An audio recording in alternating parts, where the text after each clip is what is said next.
Welcome to Brink, a podcast about startups figuring things out. Today, I am joined by my good buddy, Devon. How you doing, Devon? Doing great, Bryce. Awesome. Brink or Bryce? Brink. Brink is the show. Brink, produced and narrated by Bryce. By Bryce Kaiser. Yeah, I'm not quite at the point of being able to just call it the Bryce Kaiser experience or anything like that. Soon enough. Yeah, so this is Brink. It's all about startups. It's all about founders, and that's why I want to have you on here. You're one of my favorite entrepreneurs out there, running one of the coolest companies that has a social enterprise component to it. It's a novel business model that you just don't see. There are things that you do that I copy with my own business. So I want to charge you for that. Oh, I mean, I don't do those things. But I want the world to hear your story, so I think a good starting point for people is just for them to hear the 30-second pitch of what is PhotoUp. Sure. So PhotoUp is a digital real estate marketing company that offers products and services for real estate professionals. Whether you're a photographer, you're an agent, you're a homeowner, if you need real estate marketing help, PhotoUp is your place to get it. Very cool. Beneath the surface there, how are you pulling those things off? Yeah, so we have kind of a unique model set up. We've got about 5 employees over here in North America, only actually 2 in Grand Rapids, myself and another sales colleague. We've got a content gal down in Florida. We've got another content writer doing some part-time stuff up here in Grand Rapids too. Then we've got our COO up in Toronto, Canada. And we've got our CEO who currently is driving around in a Airstream trailer across the country. And I think he's just landed now in Bend. So smaller team, very remote over here in North America. And then our much bigger team and kind of the bulk of the operations and the inner workings of PhotoUp are over in the Philippines. So we've got about 200 employees over there right now and some auxiliary freelancers as well that are sprinkled out throughout the world. Yeah, that's so cool.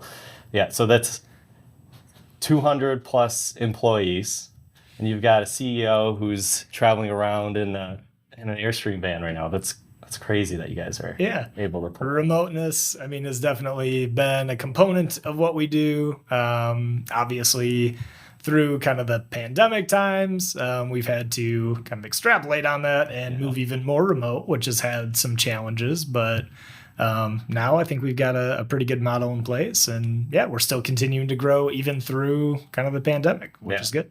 Yeah, real estate world over the last couple of years been crazy. I hear everything's hot.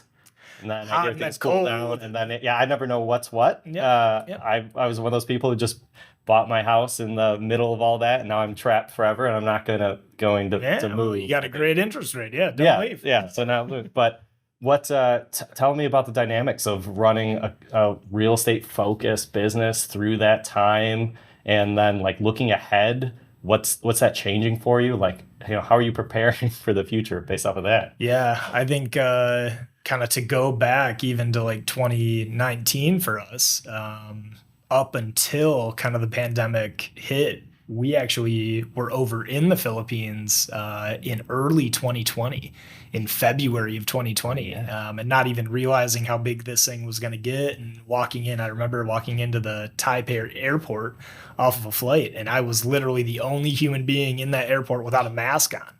Just like the ugly American, having no idea what's going on. And then like, whoa, did my thing in the Philippines, came back. And right when we came back, things started shutting down over here. And we're like, oh man, like this is much bigger than any of us ever thought.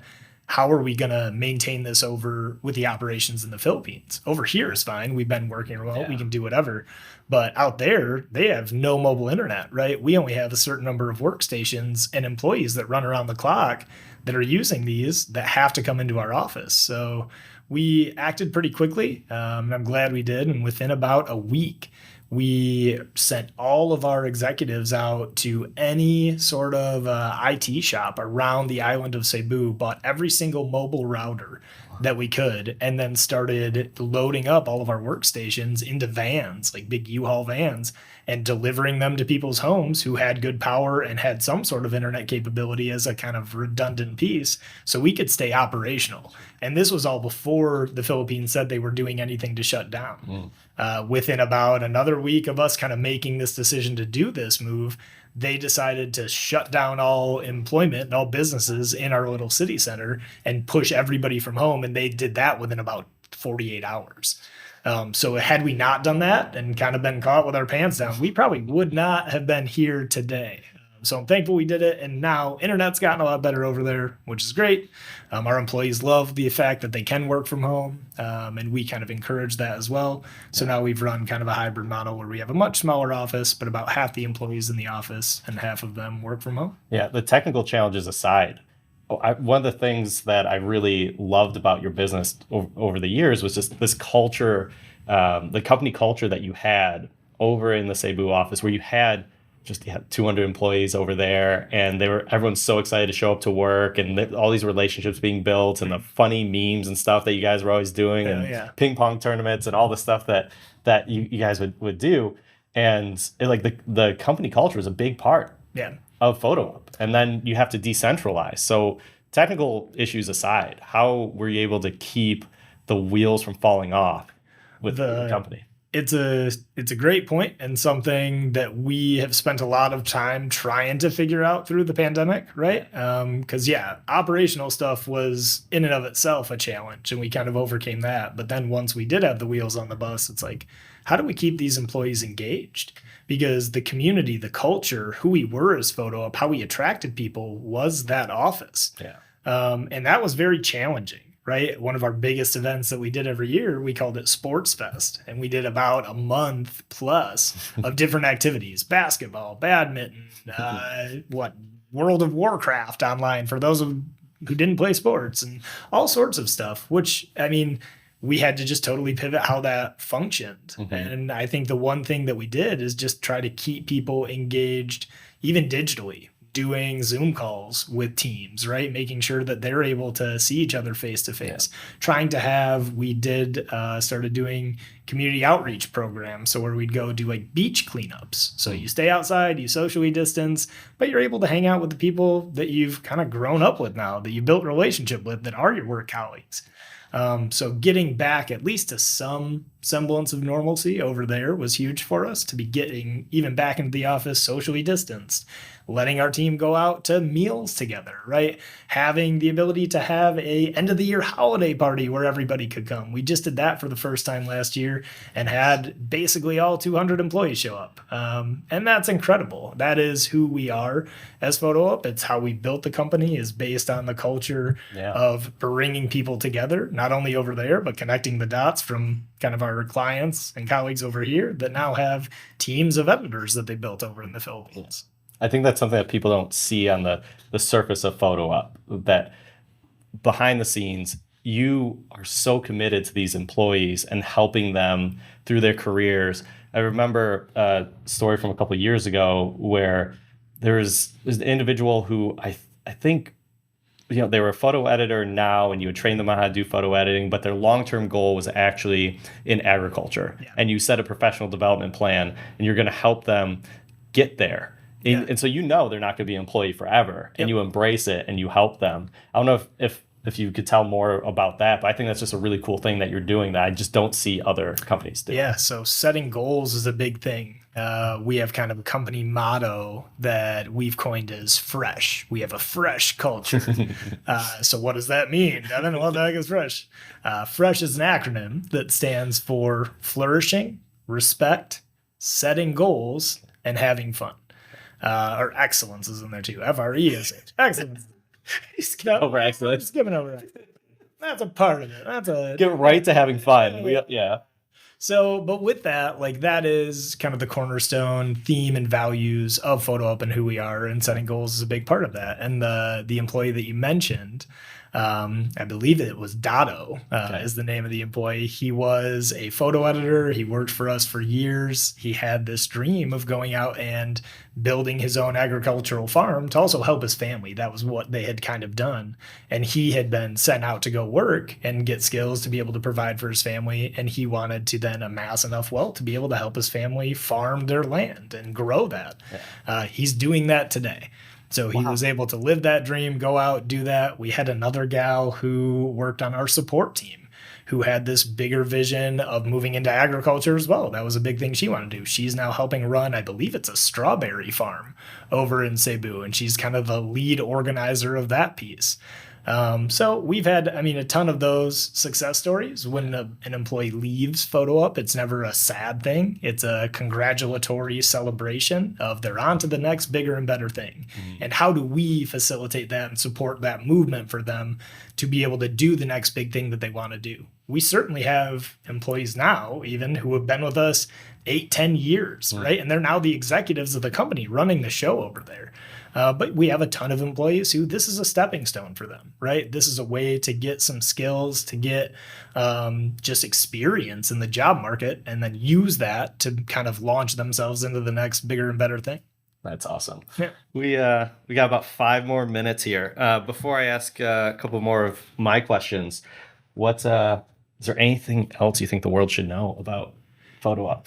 Yeah, I think the PhotoUp brand in and of itself has gone through kind of its ups and downs, right? With pandemic, we had a typhoon hit last year. We've had, issues, right? Every business does. Mm-hmm. I think we're coming out on the other end of that stronger, and we're looking to continue to grow and scale. So one of the big things we're working on now is kind of a sister brand that's called Agent Up, to work more primarily with real estate agents and homeowners themselves to help market their listings, right, that they have. So we're developing an app where somebody can take photos on their phone, have them edited by AI. We have an AI component to this as well, so we can turn around photos within 5 or 10 minutes. Good. It's 2023. You have to have an component. Right. It's just part of the game now.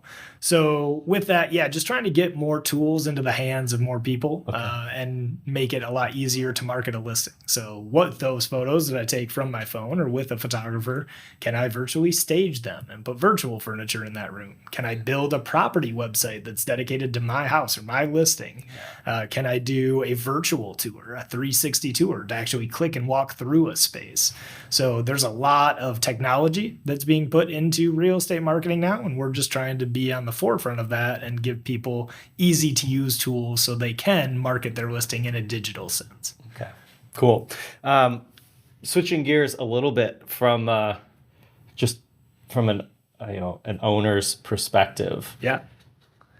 I'm curious if you have any advice that you can give, that you're willing to share, for how to manage this highly distributed team in the way that you have, because it's awesome. I've seen you develop over the years, and your life blossom, and your family, and all that, and everything's great, and you figured it out. Your team's figured it out. You got 200 people all around the world. Yeah. And it's a highly technical operation as well. It's so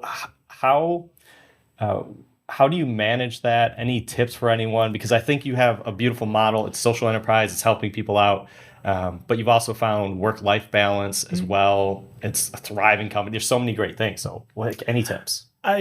I think for us, the hardest thing of going through the pandemic and with a remote team was just not being able to be present, right? Not being able to physically be over with our team. And like for us, running a team over in the Philippines, we've had to put a lot of trust in our employees, right, to be able to run that.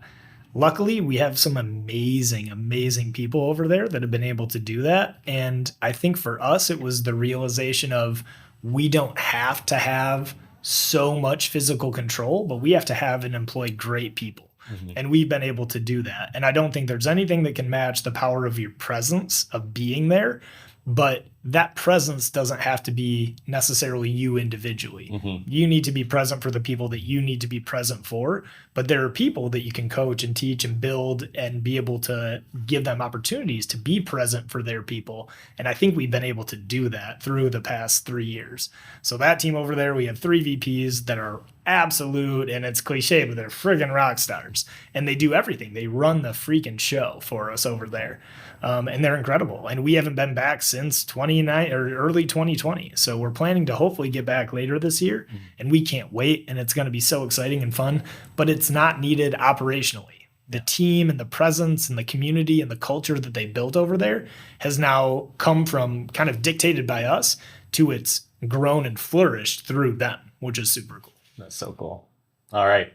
Those are all things I wanted to talk about. Anything else on your mind? Otherwise, tell the world where they can find PhotoUp. Yeah, so you can find PhotoUp, photoup.net or .com. We bought both domains. Oh, you're finally on .com Finally now? got the .com, so check it out. Yeah, and then anybody who's interested in trying us out, we give you 10 free credits. So you can do photo editing, virtual staging, build a property website, do a virtual tour, test it out, let us know what you think. We have an amazing sales and support team, so they'd be more than happy to chat with you. Yeah, well, I'm going to throw my own commentary on that because I have seen people adopt PhotoUp, and then people once they do, they don't leave, right? It's just like the easiest way to be first, the persona I know is the real estate photographer. It's just the easiest way to do the thing that you need to do and unlock scale, and so people stick around. It can be a weird concept at first, and I know, isn't there some concern about like my style being lost or anything like that but you handle that, right? So an interesting thing that we moved to in the past few years too is we used to just it was the outsourcing model. You upload photos, you send them to a team, and you don't know who edits them. Yeah. And you have issues with style, quality, consistency, right? It's across the board. Any outsourcing company, you're going to have those issues. What we decided to do was just directly connect an editor who has performed well for a client with that client directly. Have that one editor work 100% of the time for that client. And that's been a beautiful program. It not only has improved quality, consistency, turnaround, all these things, but it connects human beings, which I think is the most powerful thing. That photographer over here now knows who their editor is, right? Appreciates them, is excited to someday meet them. And I'm excited to build tours of bringing our photographers over to the team to actually go to Cebu and hang out with these folks. So that's been a hugely successful program for us. We call it dedicated editors. So yeah, I think we're trying to find more ways to grow that, connect dots more directly instead of being kind of hidden behind this wall of even PhotoUp. Just let the people connect and do their jobs the best way they can. Well, you use the word beautiful, and I've heard others describe your business model as a beautiful business model. And I know that is something you're considering with all these different things that you add on. You experiment with different offerings all the time, but you're always trying to craft a beautiful business model. And so in its simplest form, people are getting their photos edited, but it's way more than that. Beneath the surface, it's a whole social enterprise. You're doing good for the world, and I think it's really awesome. And so I hope we get to talk again someday soon. But thanks for coming on today. Thank you, Bryce. I appreciate you. All right. See you, Devon. Cool.